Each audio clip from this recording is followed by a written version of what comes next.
justamente a la virtualidad. Sobre la clase del día de hoy, ya nosotros nos vamos a alejar de los parásitos intestinales e inclusive vamos a entrar en otro grupo de organismos que van a tener importancia médica, dentro de ellos los artrópodos. Voy a tratar de grabar también aquí.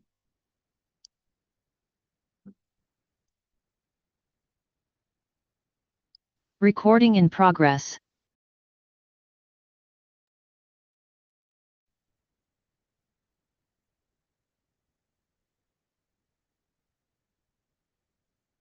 Bien, aquí en la diapositiva que están observando en este momento, ahí tienen representantes justamente del grupo de los artrópodos. Creo yo que en algún momento deben haber entrado en contacto con alguno de ellos. A destacar aquí, por ejemplo, tenemos las arañas. Haciendo una consulta a ustedes, ¿qué importancia creen que tendrían las arañas? Según lo que han podido escuchar en noticieros, en redes sociales. Por ejemplo, este año, en lo que fue el verano, en enero, febrero, habían indicado la importancia de una araña aquí en nuestro territorio, principalmente en las provincias del litoral. ¿Ustedes qué han escuchado hablar de las arañas? ¿Por qué van a ser importantes que ustedes las conozcan?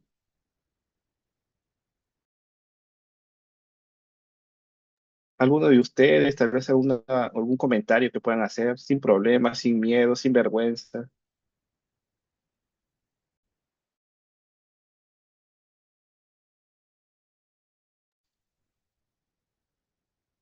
Bien, entonces, con respecto a las arañas, ¿qué es lo que va a suceder? Nosotros vamos a dar una importancia relacionada con la mordedura.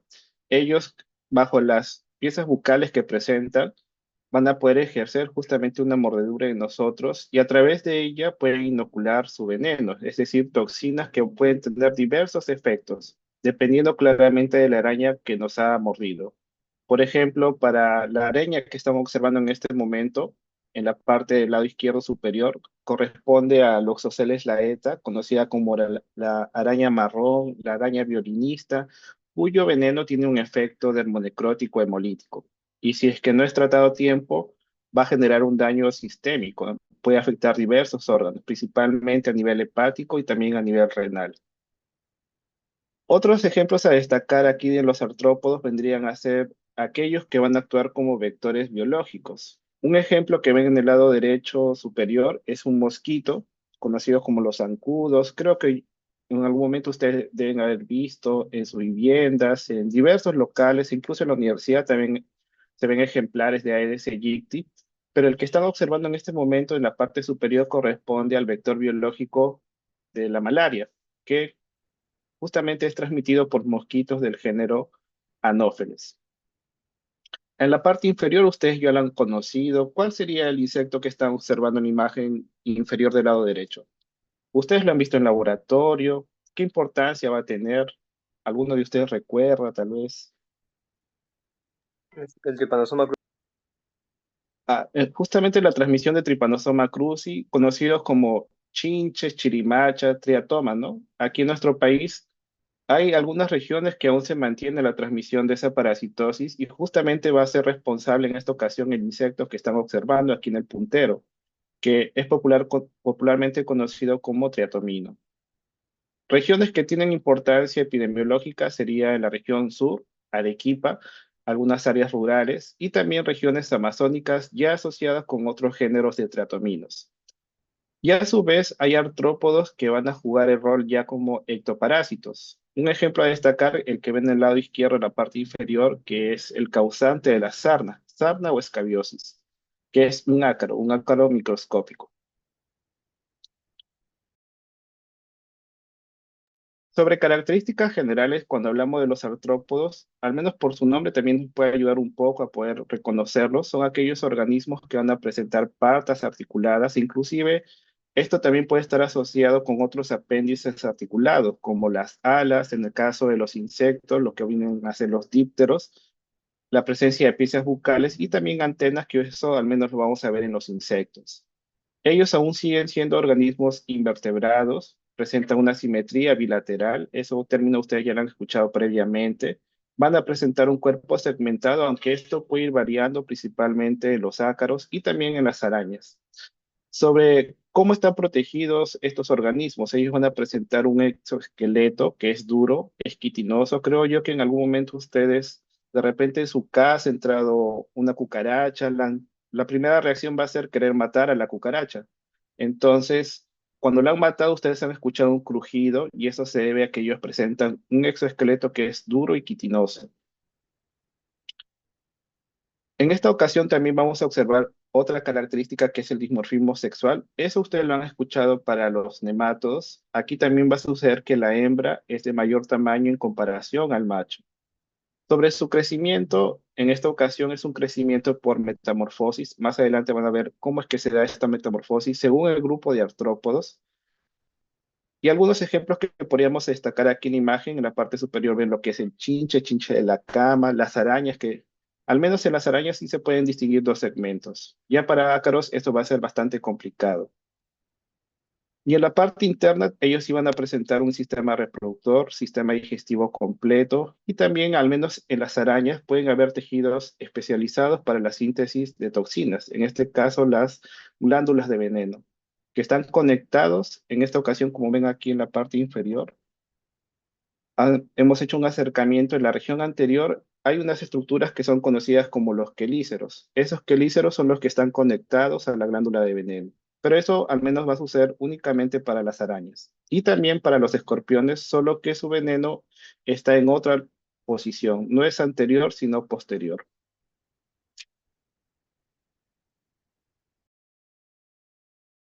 Con respecto a la metamorfosis, al menos esto creo que va a ser importante, al menos desde el punto de vista epidemiológico, saber cómo es que estos se van a desarrollar, qué ambientes son utilizados para su desarrollo. Al menos cuando hablamos de la metamorfosis completa o lo metabólica, van a presentarse los siguientes estadios. Estadio de huevo, la larva, la pupa y los estadios adultos, tanto la hembra como el macho. Ya los adultos son los que nos van a afectar a nosotros principalmente. Ellos pueden tener una actividad hematofágica, pueden aprovechar la sangre de nosotros para alimentarse, pero en esta ocasión es bueno destacar lo siguiente, que la larva y los estadios adultos presentan diferente tipo de alimentación, por lo cual vamos a dar una importancia en esta oportunidad a los adultos para aquellos artrópodos que presentan la metamorfosis completa. Hay algunos insectos, como sucede con las moscas, donde la larva sí nos va a afectar, pero al menos eso lo van a ver más adelante asociado con la miasis. Con respecto a la metamorfosis incompleta o hemimetabólica, ya hay otros estadios. Se mantiene lo que es el huevo, pero aquí no vemos la presencia de un estadio larvario. Se van a presentar estadios ninfales. Ninfas que pueden ir variando su desarrollo de 1 a 4, de 1 a 5. Al menos lo que ven aquí en la imagen se representa justamente a un triatomino. Presenta 5 estadios ninfales y posteriormente su desarrollo en los estadios adultos. Y en esta ocasión sí es bueno destacar lo siguiente, de que los estadios ninfales y los adultos presentan el mismo tipo de alimentación. Y al menos cuando hablamos justamente de los triatominos, tanto las ninfas como los adultos pueden transmitir al causante de la enfermedad de Chagas.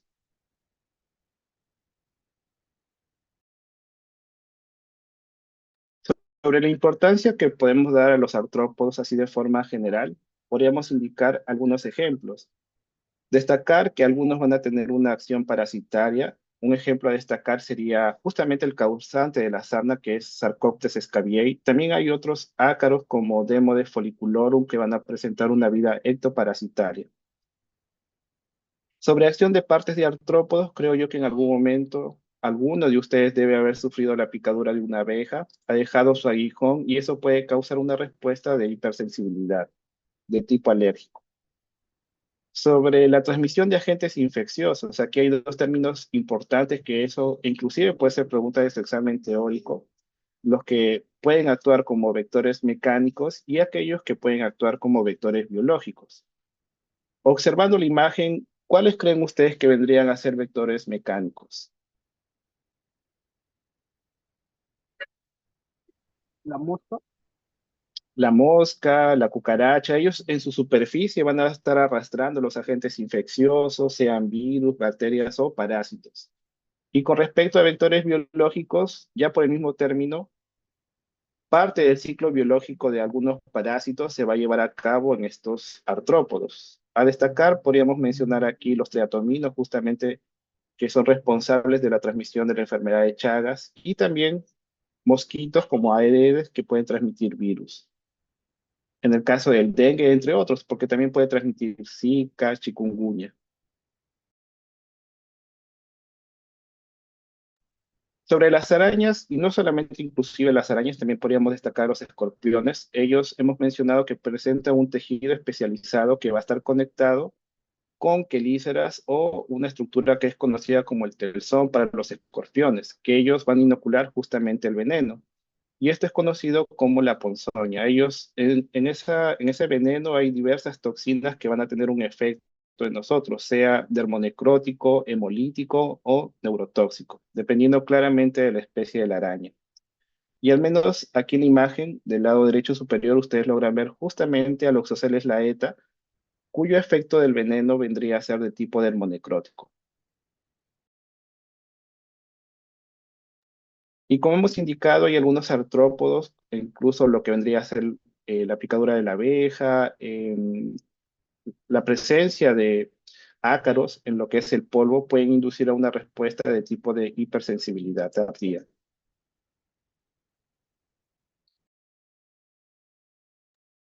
En esta ocasión he colocado dos términos que pueden ayudar un poco, al menos cuando hablamos de los artrópodos. Eso algunos investigadores lo han planteado y quién sabe más adelante ustedes cuando hagan o consulten bibliografía se van a percatar de los usos del término infección e infestación. Hay investigadores que sí tratan de ver una diferencia entre ambos términos. Cuando hablamos de infección, vamos a destacar de que el organismo sí está dentro de nosotros, se está desarrollando, se está multiplicando, sea claramente el ser humano o los animales. Pero cuando hablamos de la infestación, vamos a mencionar lo siguiente, de que el agente infeccioso o el artrópodo en este caso va a estar presente en la superficie de la piel o en las vestimentas. Por ejemplo, podríamos mencionar aquí justamente a Sarcoptes scabiei, es un ectoparásito. Podríamos mencionar de que nosotros podríamos sufrir la infestación por Sarcoptes scabiei. Su presencia en vestimenta de igual forma, en lo que es el piojo, hay un piojo cuya variedad se localiza en diversas regiones del cuerpo y sus huevos van a ser dejados justamente en las vestimentas. Entonces hablamos de la infestación por pedículos humanos, variedad corporis. Asimismo, también podríamos utilizar el término infestación cuando indicamos la presencia de artrópodos en un local, en unas viviendas. Por ejemplo, esto sucedió hace 2 o 3 años en Iquitos, que en una comunidad se había detectado la infestación por garrapatas. Y no era una única vivienda, como eran colindantes, eso amplió la distribución justamente del artrópodo.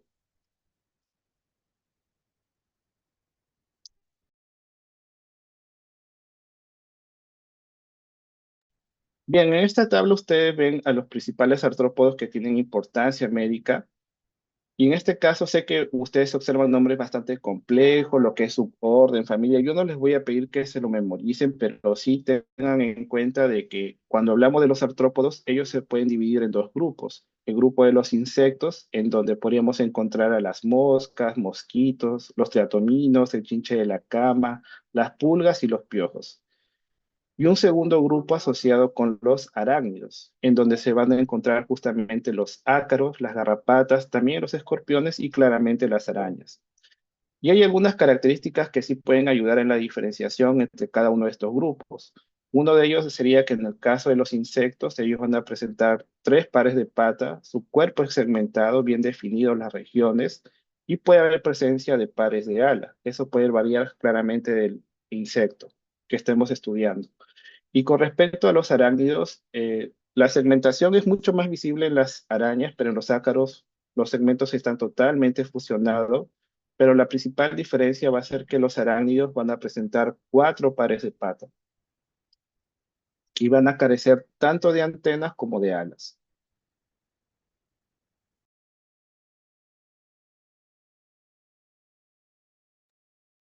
Bien, habiendo mencionado esas características generales de los artrópodos, el día de hoy nos vamos a enfocar en los arácnidos.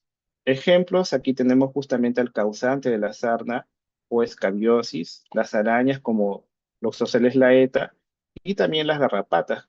Creo que en algún momento ustedes deben haber observado una garrapata en animales justamente, pero no es propio de los animales domésticos. También hay animales que se pueden utilizar en la ganadería o animales silvestres que pueden ser o pueden estar infestados por garrapatas y que van a tener una importancia por actuar como vectores biológicos de diversos agentes infecciosos, sean parásitos, bacterias o virus.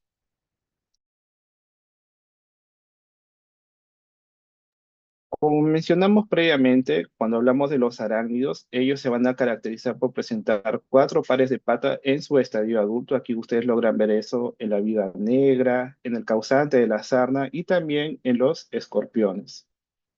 Sobre la segmentación del cuerpo, esto es mucho más notorio en lo que son las arañas y los escorpiones. Sí se ven dos segmentos para las arañas y en el caso de los escorpiones los segmentos son numerosos, pero en el caso de los ácaros estos segmentos están totalmente fundidos. Eso va a ser al menos algo característico cuando hablamos tanto de los ácaros como de las garrapatas.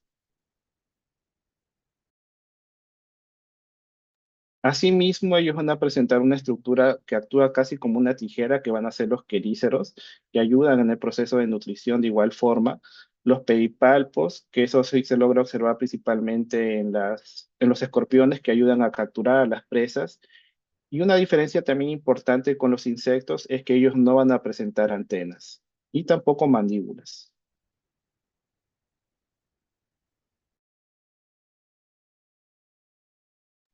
Vamos a ir avanzando en una forma de secuencia. Al inicio vamos a ver justamente a los ácaros. Con respecto a los ácaros, hay una infestación muy importante que es la escabiosis o la sarna sarcóptica, en donde el agente etiológico corresponde a Sarcoptes scabiei. Cuando hablamos de Sarcoptes scabiei, existen diversas variedades, hay algunos propios de los animales y uno que va a ser justamente específico para el ser humano, que es la variedad hominis. Sobre la transmisión, en esta oportunidad la transmisión se da de persona a persona por un contacto prolongado, puede ser de 10 a 15 minutos o más. También el contacto sexual puede favorecer en la transmisión de este ácaro, pero como hemos indicado, hay diversas variedades de Sarcoptes scabiei. Muchas veces se piensa de que la sarna del perro puede pasar al ser humano. Esto recuerde que son específicos para cada uno de estos hospederos. Sin embargo, se ha visto de que raras veces sí se puede dar la infestación del hombre por la variedad propia del perro o de otro animal, debido al contacto prolongado. Pero lo que se sabe es de que esta infestación va a ser autolimitada.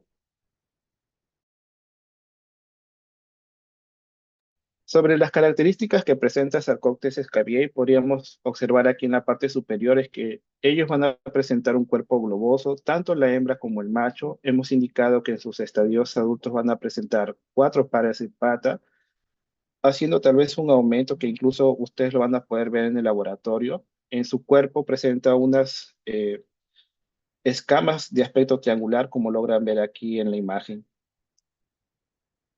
Y también estriaciones que son bastante características. Al igual que sus patas van a presentar pilosidades, que ayudan justamente en el proceso de movilización de este artrópodo y también fijación a nivel de la piel. Sobre el tamaño, en esta oportunidad tengan en cuenta que es un ácaro microscópico, no es de fácil observación, al menos para el diagnóstico se podría hacer justamente el uso del microscopio o de aparatos especializados como el dermatoscopio.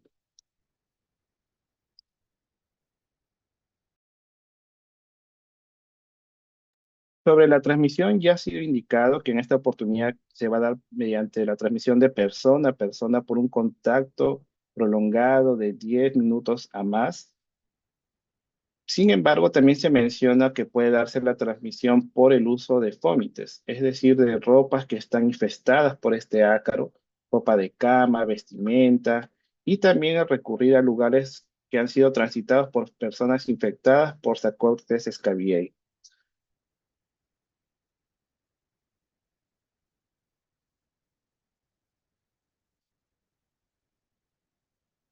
Haciendo una ampliación, ¿qué le llama la atención con respecto a lo que está haciendo el ácaro aquí en el ser humano?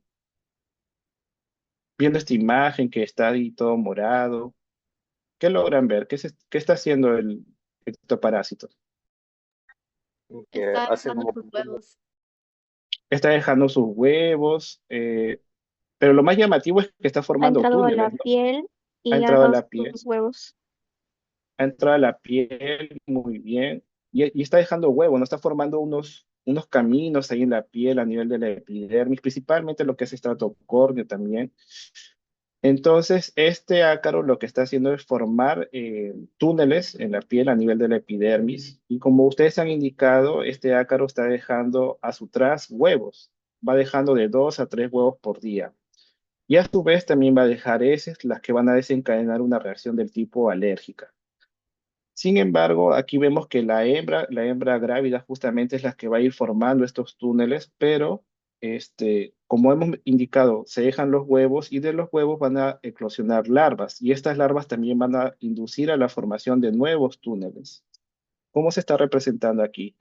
Entonces, la hembra es la que inicia todo ese proceso de invasión a nivel de la piel, formando estos túneles, deja los huevos, estos huevos de ellos van a eclosionar larvas y estas larvas van a formar nuevos túneles que van a afectar justamente a nivel de la piel.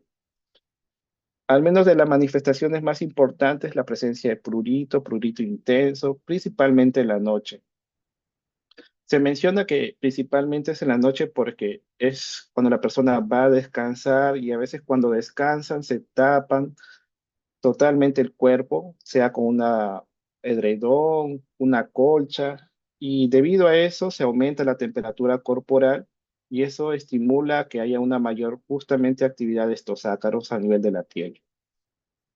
Con respecto a la transmisión, la hembra grávida es la que va a ir formando los túneles, pero va a llegar a un punto en donde ella va a morir. Sin embargo, ¿cómo es que se va a dar la transmisión? Hemos mencionado que de los huevos van a eclosionar unas larvas, posteriormente los estadios ninfales, y en este caso son justamente esos estadios los que van a permitir la transmisión de persona a persona.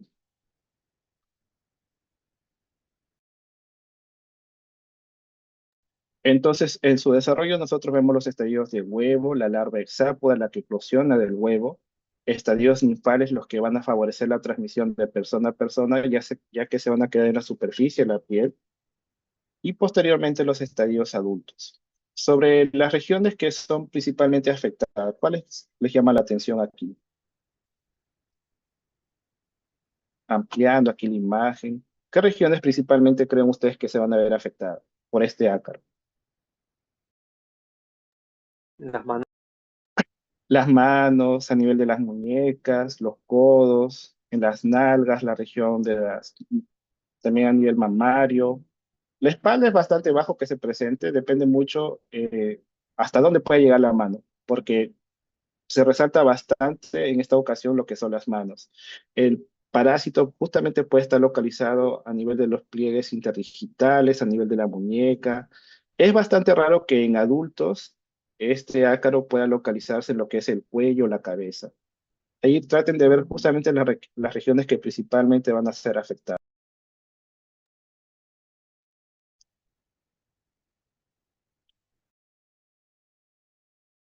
Entonces, sobre el daño que puede causar Sarcópteris scabiei, el más importante aquí va a ser que la hembra grávida va a ir excavando, va a ir formando estos túneles a nivel de la epidermis, pero como hemos mencionado, incluso ustedes han logrado comentar, es de que la hembra va a ir dejando los huevos, 2 a 3 huevos por día, y como se representa aquí también en la imagen, va a ir defecando. Y son estas heces las que van a inducir a un proceso de tipo alérgico en nosotros. Entonces, conforme se va a ir formando estos túneles, la hembra va a ir utilizando las quelíceras que van a actuar como tijeras, se va a producir un daño del tipo mecánico y a su vez va a ir secretando sustancias por medio de su saliva. Justamente en su saliva se ha podido detectar la presencia de proteasas que también ayudan en ese proceso de la formación de los túneles. Todo ello, la presencia de las heces de este ácaro, la presencia de los huevos, van a producir una reacción del tipo inflamatoria. Se van a ir formando unos surcos justamente en la piel, principalmente en las manos, los pliegues interdigitales o la muñeca, que son conocidos como surcos acarinos. Y todo ello va a conllevar a una descamación de la piel y también exudación de la linfa.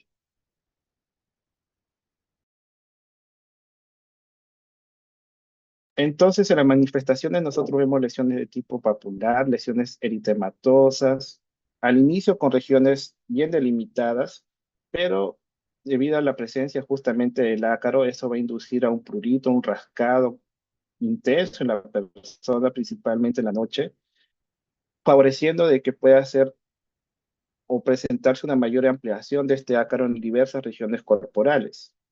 Como hemos mencionado, ¿cuáles pueden ser afectados principalmente? Principalmente vamos a destacar aquí a nivel de las manos, los pliegues interdigitales, los dedos, en los puños, los codos, las axilas, la región mamaria y también alrededor del ombligo y las nalgas. Pero eso principalmente se va a presentar en los adultos.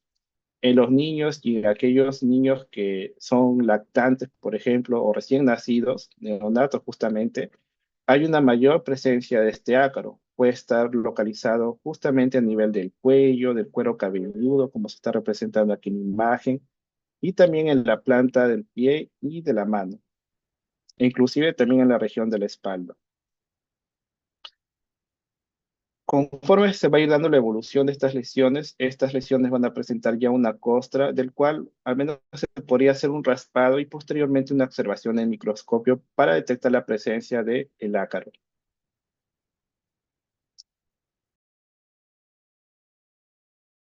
Hay otra variedad justamente de la sarna que es conocida como sarna noruega o sarna costrosa, que principalmente se va a presentar en individuos que tienen el sistema inmunológico comprometido, pero también en aquellos individuos que presentan un cuadro de desnutrición. Entonces se va a generar una respuesta de hipersensibilidad bastante exacerbada, como están viendo aquí en la imagen. Puede haber una gran cantidad, no es que puede haber, sino que realmente hay una gran cantidad de ácaros. Se ha detectado la presencia de 3 billones de ácaros que hacen un raspado de estas lesiones. Estas lesiones van a ser bastante características para la sarna noruega, donde se van a producir costras salientes, como logran ver aquí en la imagen. E inclusive hay una mayor distribución de este ácaro. Se puede detectar en la espalda, en las nalgas y también lo que es la región del cuello y la cabeza.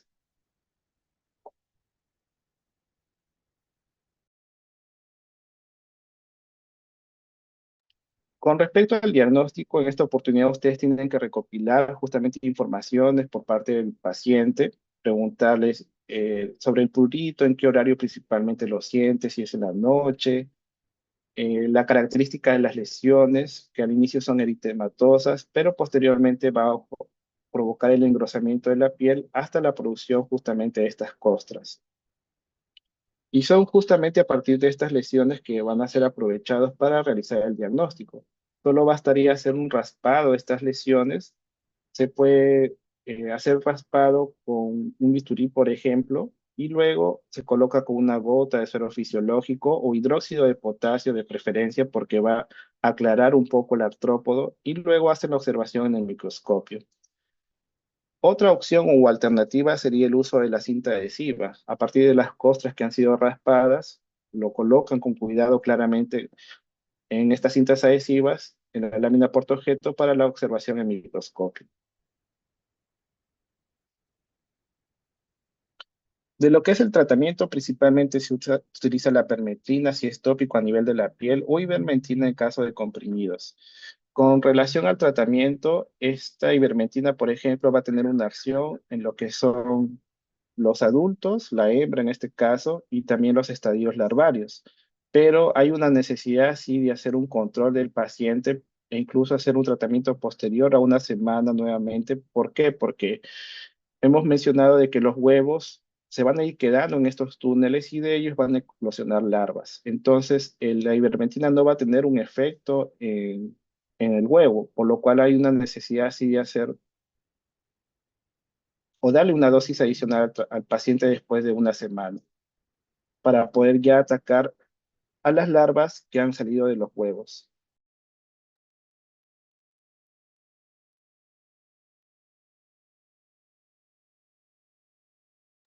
Bien, ahora pasamos a la demodicosis, que es causada por especies del género Demodex, tanto Demodex folliculorum, que es la que presenta mayor prevalencia a nivel mundial, y también Demodex brevis.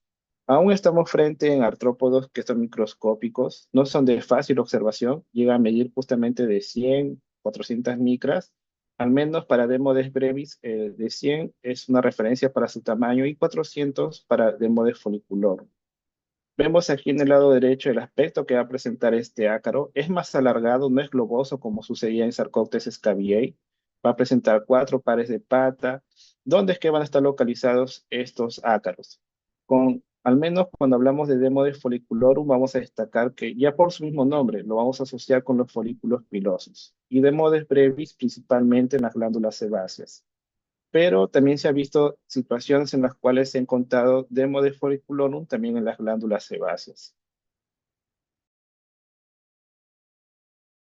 ¿Qué áreas principalmente son afectadas por estos ácaros? A nivel de la nariz, de los párpados y también la raíz de las pestañas.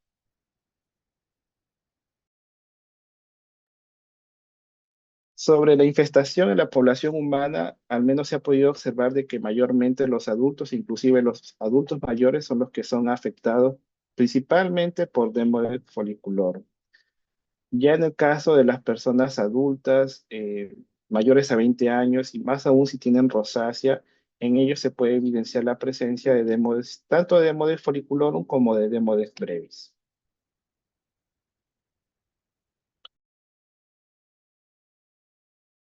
Entonces, para la transmisión de este ácaro, nuevamente va a ser importante el contacto directo de persona a persona, principalmente en la noche.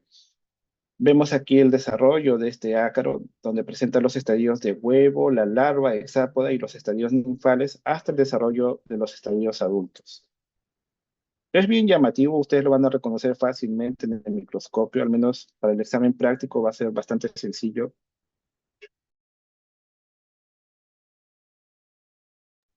Con respecto a Demodex, cuando hablamos de este ácaro, mucho se discutía si realmente tendría una importancia médica, pero sí va a causar un daño dependiendo de la cantidad de ejemplares presente en la persona. Entonces, en altas poblaciones sí puede contribuir a lo que es la presencia de acné, de rosácea. Eso, por ejemplo, yo tengo una colega de que ella sufre de rosácea y justamente se ve como lo tienen aquí en la imagen superior, sus mejillas todo enrojecidas. Y por curiosidad, una vez colocamos una cinta adhesiva en su mejilla, recuperamos el material, lo impregnamos bien y observamos la presencia de Demodex folliculorum, que estaba causando en este caso la rosácea. Asimismo, también se ha podido ver que en una gran cantidad de ejemplares, este ácaro puede causar blefaritis, foliculitis, rosácea, que ya hemos mencionado previamente. Y en el caso de la blefaritis, vemos la inflamación a nivel de los párpados, en donde hay presencia de costra. Aquí se logra ver. Todo enrojecido, incluso a nivel del ojo. Hay secreción de coloración amarillenta. Con respecto a hacer un corte histológico, al menos aquí se ve del lado derecho, ¿no? No es obligatorio obtener una biopsia, pero sí se representa algo muy importante. Es que hemos mencionado que hay dos tipos de Demodex, Demodex brevis y Demodex folliculorum. En las infestaciones por Demodex brevis, dentro de las glándulas sebáceas se puede encontrar a lo mucho uno o dos ejemplares, pero en el caso de Demodex folliculorum, justamente en los folículos pilosos se ha podido detectar la presencia de numerosos ejemplares. Puede, al menos como se representa aquí en la imagen, se logra contabilizar de uno, dos, tres, cuatro, cinco, seis, siete, casi ocho, nueve ejemplares. Es bastante numeroso cuando hablamos de la infestación por Demodex folicular.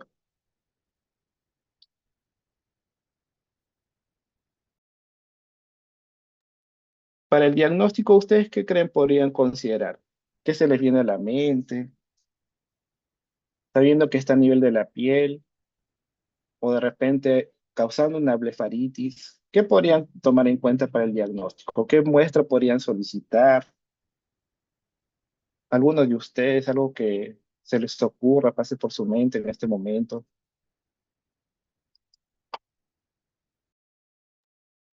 Que incluso creo yo podríamos hacerlo en la práctica laboratorio, al menos con los alumnos que tengo en las actividades prácticas. Pero enfoquémonos en la blefaritis. ¿Qué podrían hacer ustedes para determinar que justamente esa blefaritis es ocasionada por Demodex? ¿Qué podrían solicitar para la parte de laboratorio?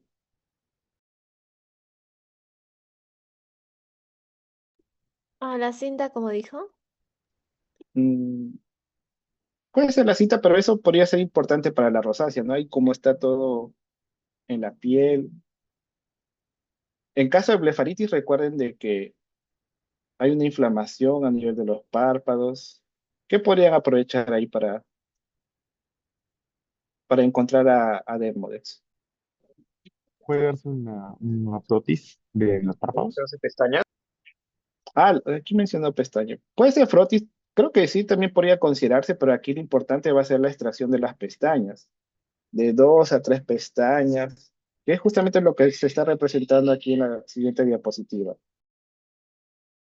Entonces, para el examen parasitológico, ustedes, si es una rosácea, por ejemplo, puede hacerse un raspado de la piel, colocarse una cinta adhesiva o impregnar la lámina, ¿no? Como se está representando aquí en la imagen del lado derecho.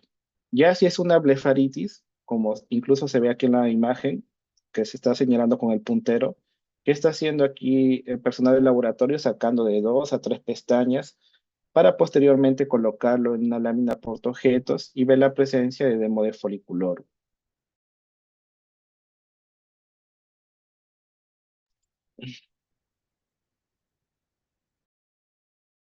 Bien, ahora pasamos a otra infestación importante y que incluso se ha reportado aquí en nuestro país, que es la trombiculosis. Al menos creo que esto es relevante para aquellos estudiantes. Ya cuando estén para hacer su serum, va a ser importante que lo conozcan. Más aún aquellas personas que van a hacer justamente el serum en la región amazónica de nuestro país, en lo que es San Martín, la parte de Loreto. Bien, ¿quién es causante de la trombiculosis? Tenemos aquí a especies del género Neotrombicula. Este ácaro es conocido como izango, el bicho rojo. Aquí ustedes ven la coloración, ácaro rojo. ¿Cómo nosotros vamos a entrar en contacto con este ácaro? En esta oportunidad no es que va a haber una transmisión de persona a persona, sino al estar caminando justamente en lo que son cultivos, en la tierra. Esto, este ácaro justamente va a detectar la presencia de hospederos debido a que sea el ser humano, los animales van a estar eliminando el CO2 y esto va a favorecer, justamente va a ser un atractivo para estos ácaros para favorecer el contacto. Y una vez que se establece el contacto, este ácaro se mantiene bien fijo a nivel de la piel, justamente con la acción de las piezas bucales que va a presentar y también las sustancias que van a favorecer en el proceso de invasión a nivel de la piel. Y destacando aquí que principalmente se van a alimentar de la linfa.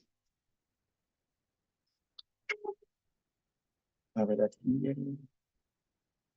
aquí en la imagen inferior justamente se logra ver, ¿no? De que estos ácaros tienen una coloración rojiza, están en la tierra, en la vegetación, esperando la llegada de un hospedero.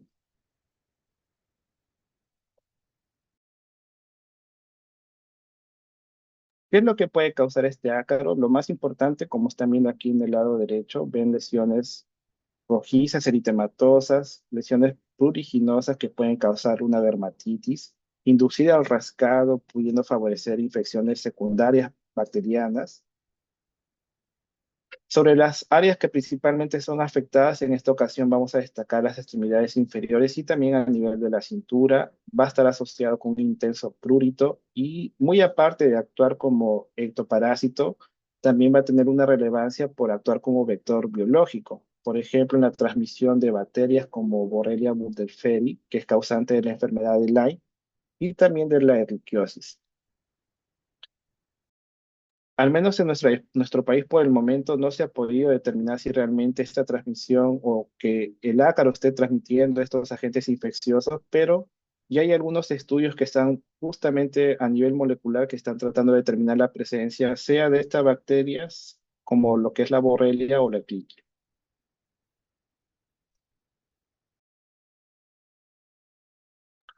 Como se indicó previamente, este ácaro sí se ha reportado aquí en nuestro país. Ya hay estudios en los cuales se ha podido detectar la presencia o que está infestando en niños principalmente, ellos que están caminando en los jardines, en las áreas ya silvestres, y eso puede favorecer el contacto con este artrópodo.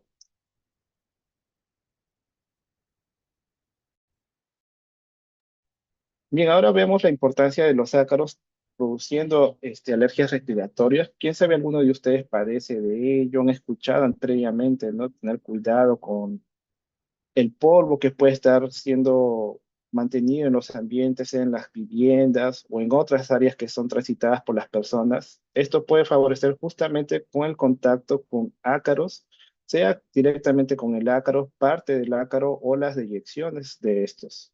Y ellos pueden inducir en esta oportunidad alergias de tipo respiratorio. Son diversos los ácaros que van a tener importancia por ser causante de alergias respiratorias, pero de todos ellos el más relevante va a ser dermatofagoides, las diversas especies de dermatofagoides. Como se ha indicado, estos pueden estar presentes en el polvo, sea de habitaciones, del piso, en colchones. Ustedes habrán visto de que hay almohadas que ya les mencionan, ¿no? Antiácaro, justamente para evitar la permanencia de estos artrópodos. Además de ello, como recomendación es evitar de que se mantengan cerrados los ambientes porque eso puede favorecer justamente el desarrollo de este artrópodo. Con respecto a la importancia de causar alergias, aquí es tomar en cuenta cómo es que se va a causar esto. Y en esta oportunidad va a ser por la inhalación, sea del ácaro completo, partes de él o las heces justamente de este artrópodo. Y son las heces las que van a tener una gran importancia porque ellos van a actuar como potentes alergenos, justamente causando una respuesta de hipersensibilidad en nosotros. Y dentro de la sintomatología, al menos que podría darnos una sospecha de tratarse de una alergia respiratoria causada por ácaros, podríamos indicar o se va a asemejar a una rinitis alérgica o a un cuadro asmático.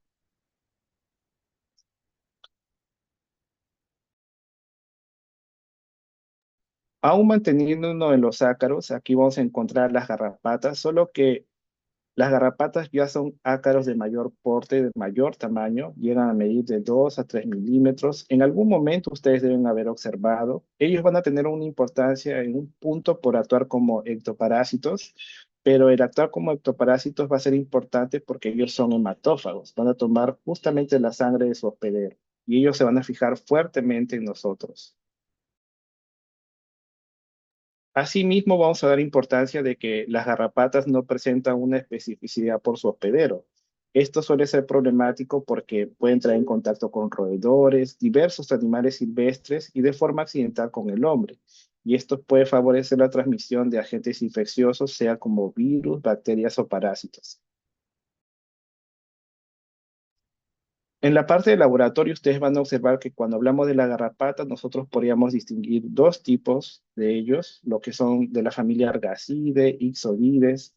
Sé que son nombres complejos, pero una forma simplificada de poder conocerlos es mencionando lo siguiente, que hay garrapatas duras, que justamente corresponden a la familia Ixodidae, y garrapatas blandas a la familia Argacidae.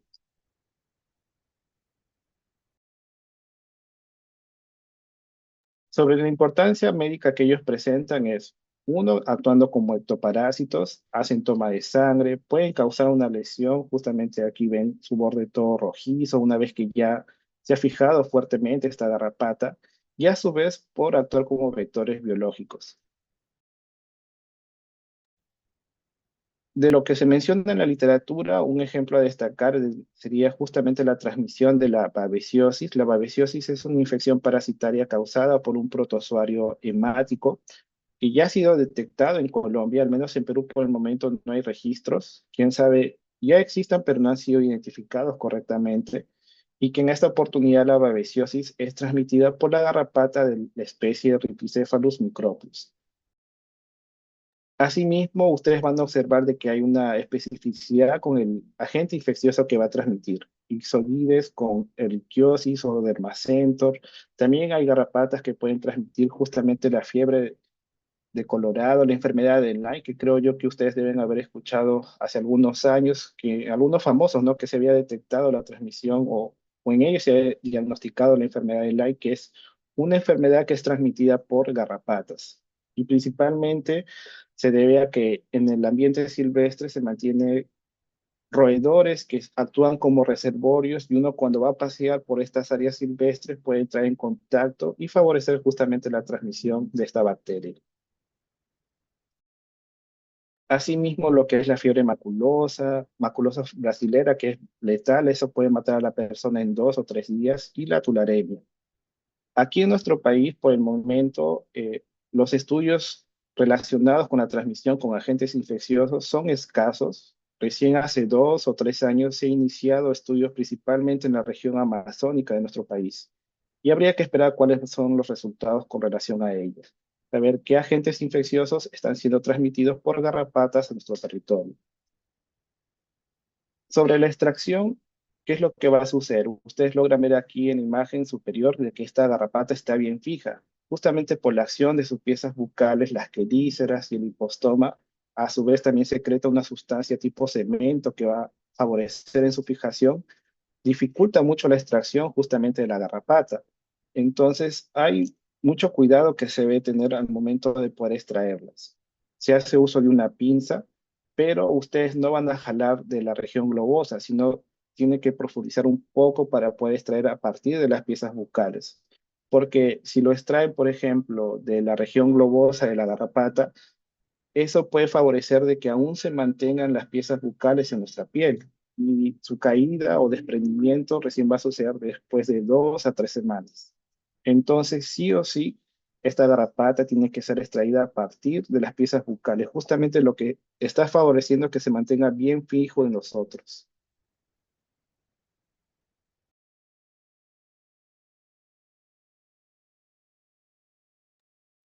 Bien, ahora pasamos a las arañas.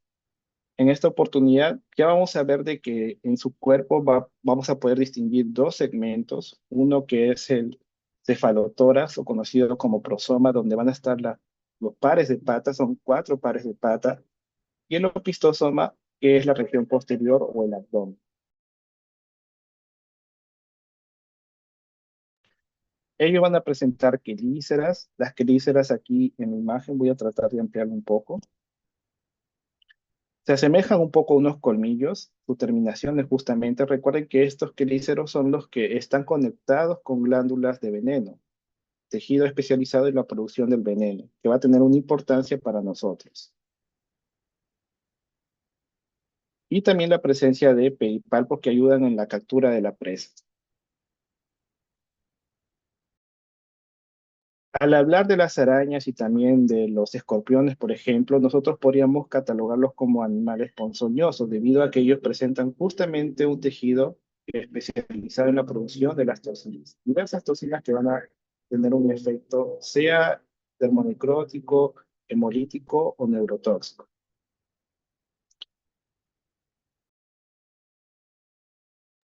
Y la ponzoña va a ser justamente el producto de lo que va a ir sintetizándose a nivel de estos tejidos especializados. Pero lo importante es tomar en cuenta lo siguiente, de que estos tejidos especializados van a estar conectados con un conducto excretor. Por ejemplo, sean los colmillos, como sucede en algunas serpientes, aguijones, o los quelíceros, como va a suceder aquí con las arañas.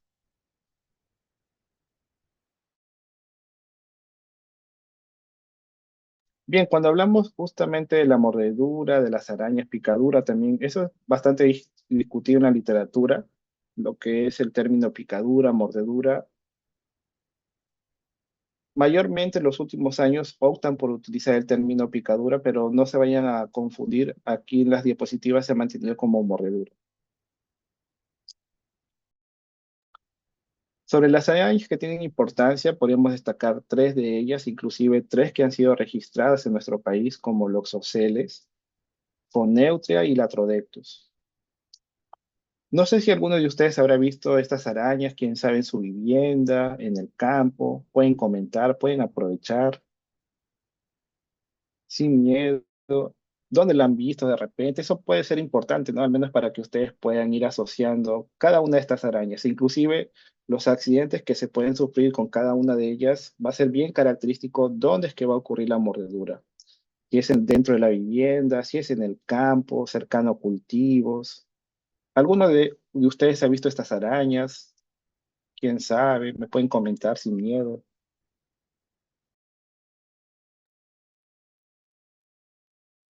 Los oceles tal vez sí deben haber visto ustedes, tal vez en sus casas. Eso al menos sucedió hace algunos años con un estudiante que estaba llevando el curso. A ver, aquí en el chat han comentado, no por suerte. Hubo un estudiante que sí, él en su vivienda, nos comentó lo siguiente, de que había un espacio que no era tan frecuentado y ellos dejaban acumulado diversas cosas, inclusive dejaban ropa. Entonces, como no era un área en movimiento o con movimentación, lo que sucedía es de que favoreció de que se establezca esta araña, era un lugar oscuro, y al momento de ir retirando las ropas que habían dejado acumuladas, se detectó la presencia justamente de un ejemplar de Loxoceles, que inclusive lo llevó al laboratorio. Entonces sí se pudo determinar que correspondía a un ejemplar de esta araña que es Loxoceles, que tiene sí importancia por el efecto del veneno, que es dermonecrótico hemolítico. Ya cuando hablamos del Atrodectus, y principalmente el Atrodectus macta, los accidentes con esta araña mayormente se van a dar en el campo, en el cultivo, zonas áridas, en lo que es el interior de nuestro país. Ya cuando ustedes vayan a hacer su serum, tienen que conocer cada una de ellas. Y Foneutria, mayormente lo han visto asociadas a cultivos del plátano.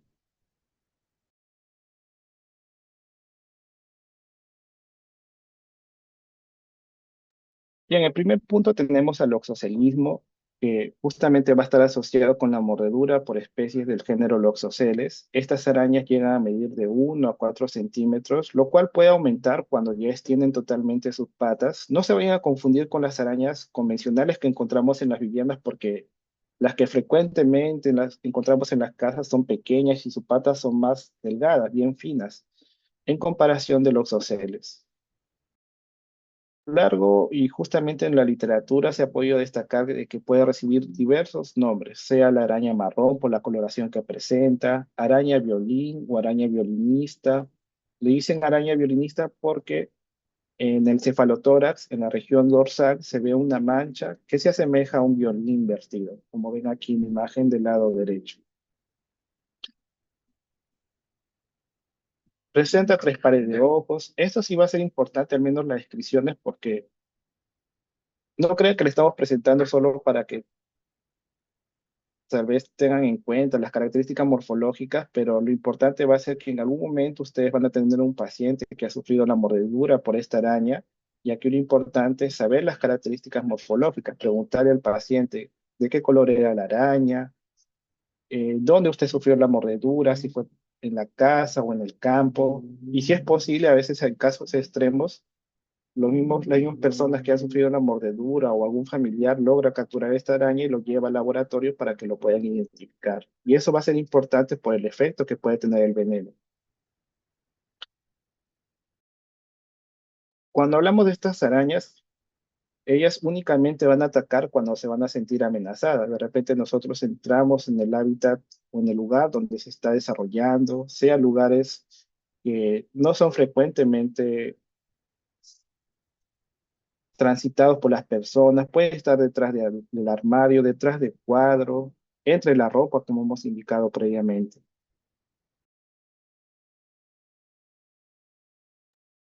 Sobre la presencia de esta araña, aquí vamos a destacar que principalmente se ha detectado en áreas urbanas y áreas rurales. De todos los casos que se han descrito aquí en nuestro país, principalmente se destacan las regiones del litoral peruano, pero también se ha detectado algunos casos asociados en la región andina de nuestro territorio. Sobre las especies de importancia, al menos la más importante para nosotros va a ser Loxoceles laeta, pero también se han reportado casos por la mordedura de Loxoceles rufipes.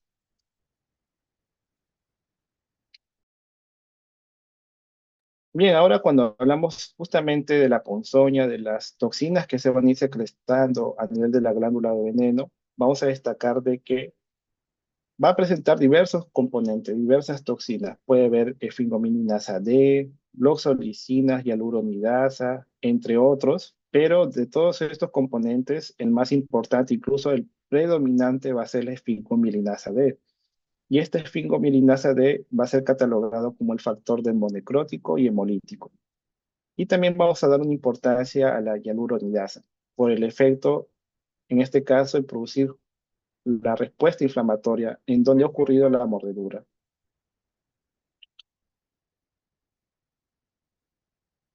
Sobre cómo ha sido inoculado el veneno, aquí nuevamente ustedes vean, vean una ampliación de la región anterior de esta araña, en donde se observan las quelíceras y sus terminaciones se asemejan a colmillos, que justamente por ellos es que va a ser inoculado el veneno.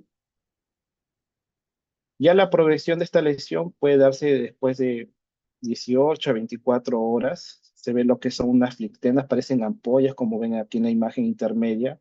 hasta producirse la necrosis ustedes lo observan en la imagen del lado derecho.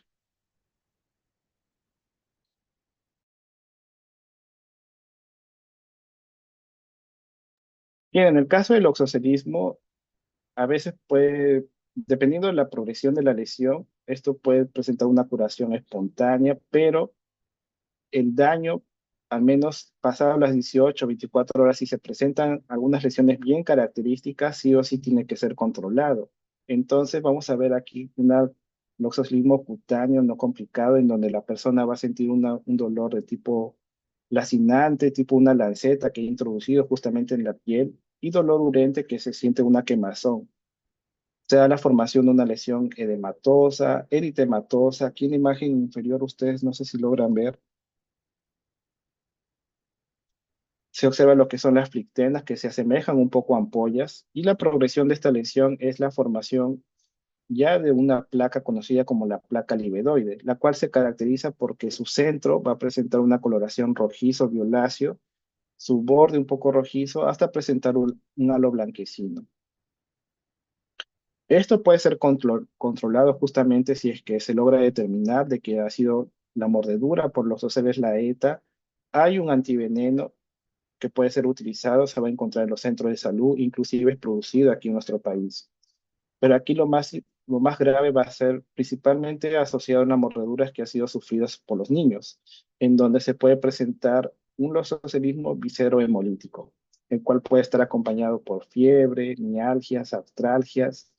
Hemos indicado de que el efecto de la esfingomilinasa es hemolítico, entonces va a haber presencia justamente de hemoglobina en la orina, la hemoglobinuria, y también puede quedarse acumulado a nivel de los riñones, pudiendo causar una insuficiencia renal.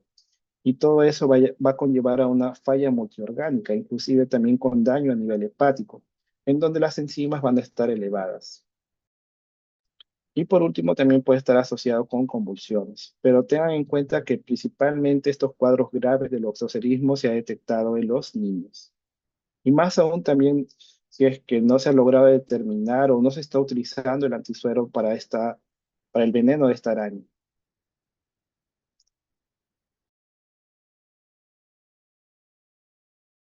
Sobre los casos hemos mencionado lo siguiente, de que principalmente van a ser reportados en las regiones del litoral de nuestro territorio, pero como ven aquí en el mapa, también en la región andina se hacen reportes asociados al oxocelismo y también en las regiones amazónicas, que en menor número también son reportados. Sobre el tratamiento, en esta oportunidad se hace uso del antiveneno, al menos las primeras 36 horas, para evitar justamente la progresión de estas lesiones. Y la recuperación puede ser demorada, más aún si la profundidad que van a presentar justamente el daño que se ha presentado puede demorar de semanas a meses. Y en caso de que haya un daño ya a nivel muscular, por ejemplo, ahí sí tiene que realizarse un tratamiento quirúrgico.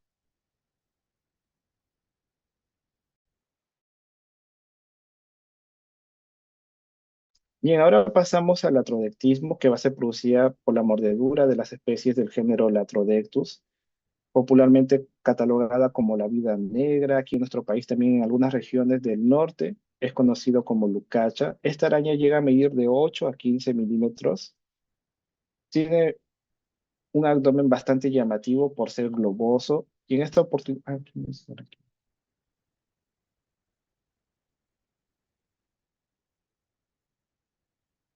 Listo, no hay problema. Eh, con respecto al abdomen, ¿qué es lo que nosotros observamos? Vemos de que en su abdomen va a presentar una mancha bien característica de coloración rojiza o naranja, en forma de reloj de arena. Sobre la mordedura, también ellas únicamente van a morder cuando se van a sentir amenazadas. ¿Y dónde es que va a ocurrir la mordedura? Para los oceles, la mordedura de la araña principalmente se va a dar dentro de la vivienda, pero para la Atrodectus, que es la vida negra, los accidentes se van a sufrir en el campo o en áreas justamente donde han podido establecerse estas arañas. En lo que es el campo, muchas veces las personas crean áreas para poder acumular lo que son los productos de la cosecha, y eso puede ser favorable para el desarrollo o para que se mantenga justamente esta araña dentro de estos lugares.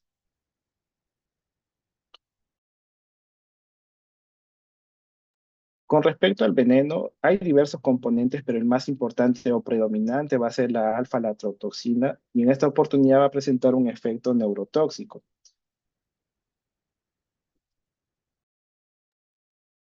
¿Qué es lo característico con la alfa-latrotoxina? Nosotros vamos a ver aquí que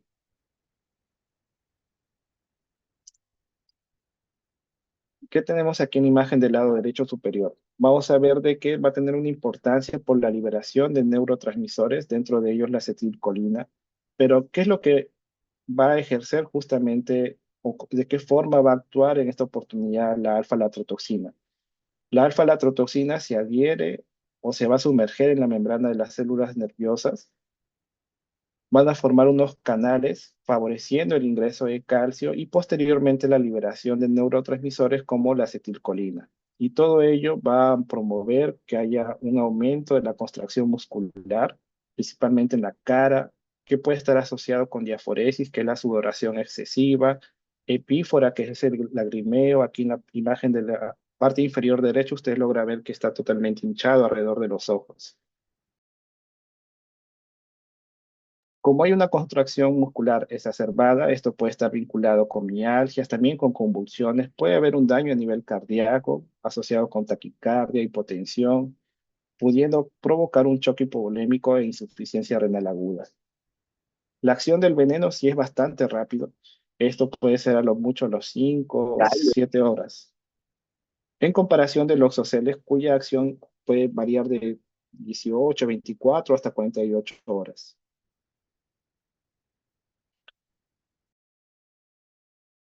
Con respecto al tratamiento, al menos dependiendo claramente de la acción que está teniendo el veneno, se puede hacer uso de los analgésicos, sedativos, pero también hay uso justamente de un antiveneno. Y tomar en cuenta que en esta oportunidad también puede haber un daño a nivel de los riñones, en donde se va a detectar la presencia de albúmina en gran cantidad. Sobre los casos graves, lamentablemente mayormente son los niños los que se van a ver afectados y también las gestantes y pacientes que ya tienen un daño a nivel cardíaco o respiratorio. Aquí ustedes tienen una tabla resumen de cada una de estas arañas, sea los oceles o la Trodelus. Tengan en cuenta cuál es la toxina predominante para cada uno de ellos, el daño que va a presentar justamente las toxinas presentes en su veneno. Con respecto al foneutrismo, este accidente se va a llevar a cabo por la mordedura de las arañas del género Foneutria. Estas arañas son ya de mayor tamaño, de 3 centímetros a más aún cuando tienen sus patas totalmente extendidas.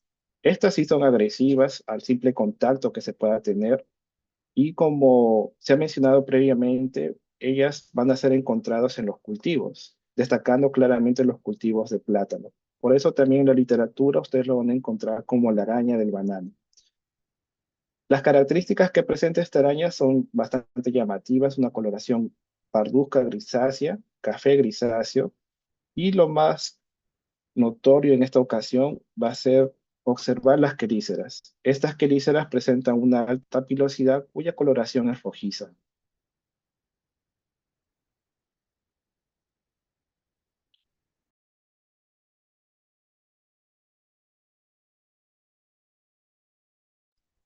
Bien, en caso de sufrir la mordedura por esta araña, al inicio se va a presentar un dolor local, justamente donde se ha inoculado el veneno.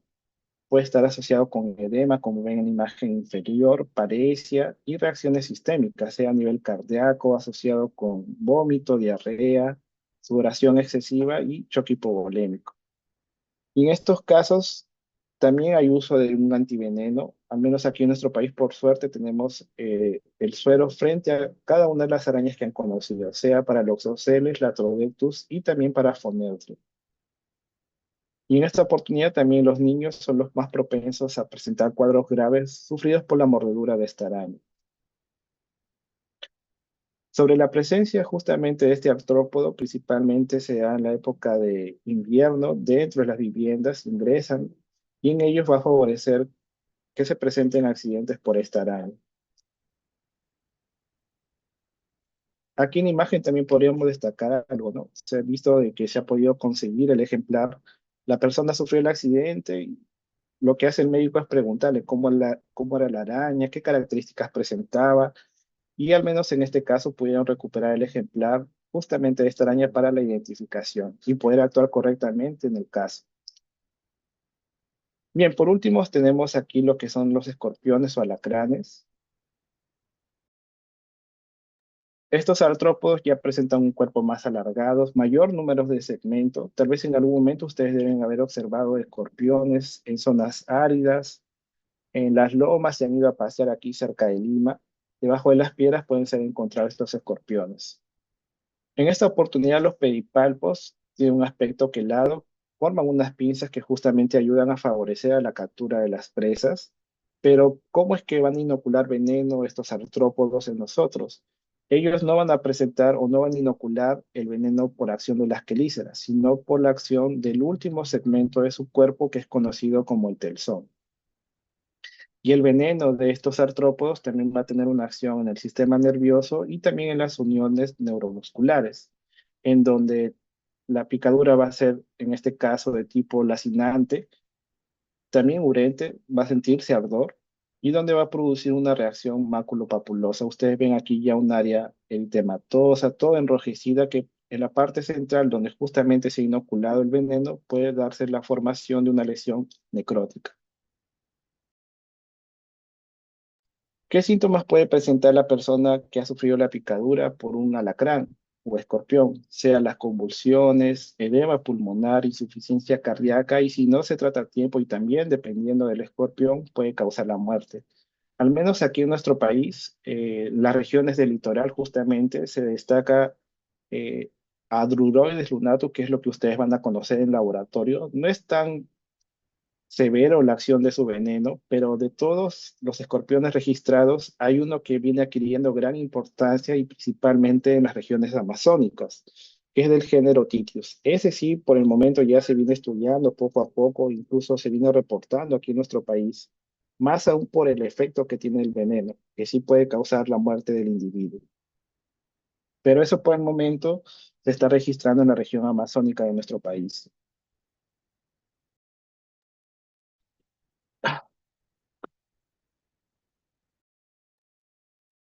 Bien, chicos, no sé si tendrán alguna consulta, pueden aprovechar en este momento.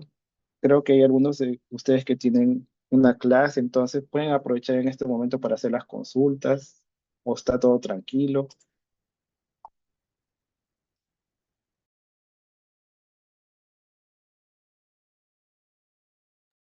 Doctor, ¿los ácaros son los que causan la rinitis alérgica?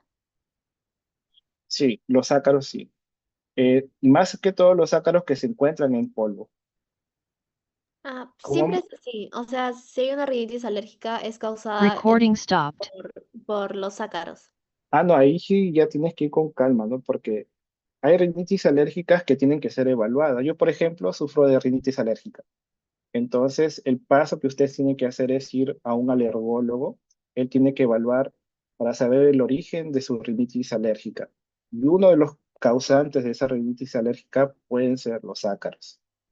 Entonces, los ácaros pueden causar, pero esa parte ya tiene que ser evaluada por un inmunólogo o un alergólogo. Ellos, no sé si ustedes habrán escuchado esos test que hacen para ver test de sensibilidad, lo que justamente es establecer el contacto con diversos componentes para determinar cuál está siendo el causante de estas rinitis alérgicas. Y una de las opciones podrían ser justamente los ácaros, pero sí puede causar. No es que es el único causante de rinitis alérgica, pero puede causar rinitis alérgica los ácaros que están presentes en el polvo, de forma completa o sus deyecciones. Eso no sé si ustedes habrán escuchado, que por algo se recomienda que tengan sí, en sus camas que los tiendan, los limpien constantemente para evitar que permanezcan las deyecciones justamente de estos ácaros. Creo que estaba aquí ya.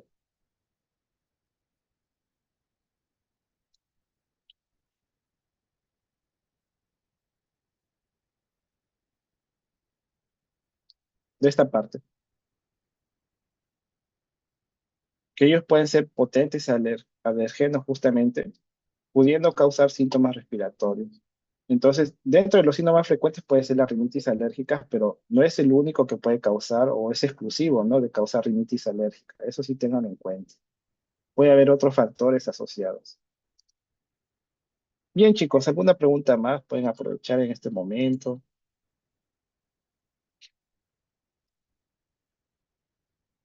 Todo tranquilo. Bien, entonces, a ver, creo que es todo tranquilo. Ya no vemos, no, la siguiente semana no habría clase, eso también quería discutir, ¿no? ¿Se encontrará la delegada en este momento? Una consulta, ¿ustedes tienen algo los sábados a partir de las 4 de la tarde? Anatomía. ¿Cómo? Doctor, la mayoría me había dicho que solo tenía hasta las 3:30 clases. Y luego, como le dije, pedí permiso al doctor para poder empezar el anfiteatro a las 5:30 por ahí. Ujú. ¿A las 4 alguien tiene algo, una clase? Porque yo sé que los chicos del otro grupo de teoría, ellos estarían llevando microbiología, entonces le puedo hablar a la doctora para que se dé algunos minutos de su clase teórica para el examen. Pero con respecto a este grupo, ¿ustedes tienen alguna actividad los sábados a partir de las 4 de la tarde?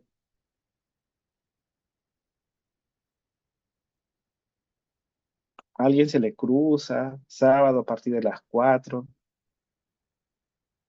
Porque el examen teórico, viernes no puede ser la siguiente semana porque es feriado.